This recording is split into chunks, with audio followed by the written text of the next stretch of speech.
তুমি নাকি বাড়িতে বলছো যে হুজুর আমাকে কিছু করতে পারবে না, হুজুরের ক্ষমতা নাই, ভগবান কিছু করতে পারবে না, তুই কিছু করতে পারবি না। তোকে তো সৃষ্টি করছেই আল্লাহ।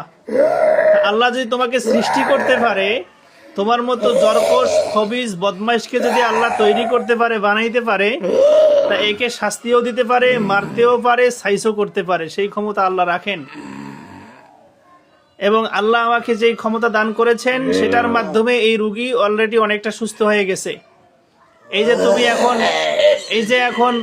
এই যে মরা জবাই করে গরুর মতো যে ছটপট করতেছো, এই যে কান্না করতেছো, চোখ দিয়ে পানি পড়তেছে, তোমার যদি ক্ষমতাই থাকে তাহলে এরকম করতেছো কেন? স্বাভাবিক থাকো, সুস্থ থাকো, তাহলে বুঝবো যে তুমি শক্তিশালী। এই যে কষ্ট পাইতেছো, তার বডিতে ঢুকে শান্তি মতো থাকতে পারতেছো না, এটার কারণ কি? এটাই আল্লাহর কোরআনের শক্তি, এটাই আমাদের ইমানের শক্তি, এটাই আমাদের ইসলামী চিকিৎসার শক্তি। মৃত্যুবরণ করলে জাহান্নাম ছাড়া কিছু পাবে না।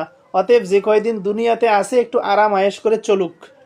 এজন্যই বদমাইশ খারাপ মানুষরা দুনিয়াতে ভালো চলে, কারণ পরকালে তার কোনো স্থান নাই, জান্নাতে কোনো জায়গা পাবে না।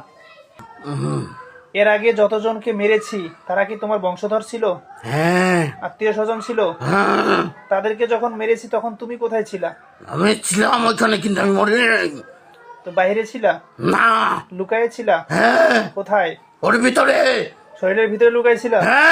শরীরের ভিতরে লুকাই রাখার তো কোনো সুযোগ নাই। না, আমি ছিলাম না, তুই মিথ্যা কথা বলছিস। যখন আমি জবাই করি, একটা রোগীর মাথা থেকে পা পর্যন্ত প্রতিটা শিরায় উপশিরায় জয়েন্টে জয়েন্টে রক্তের বিন্দুতে বিন্দুতে যত জিন জাদু কুফরি থাকে সবকে আমি ধ্বংস করে দেই। তখন তুই ছিলি না। তুই কিচ্ছু করতে পারবি না, তুই কোথাও লুকিয়েছিলি? তুই বাইরে কোথাও ছিলি? তুই কিচ্ছু করতে পারবি না, তোর ভগবান কিচ্ছু করতে পারবে না। আমি তো ভগবান মানি না, কেউ কিচ্ছু করতে পারবে না। আমি আল্লাহ মানি। আল্লাহ আমার রব, একমাত্র আল্লাহ।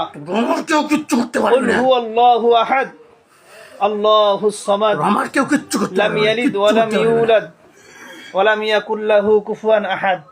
আমার ঈমান আকীদা এই ছোট্ট একটা সূরার সাথে সীমাবদ্ধ, এবং আরো যত আকীদা আছে সব।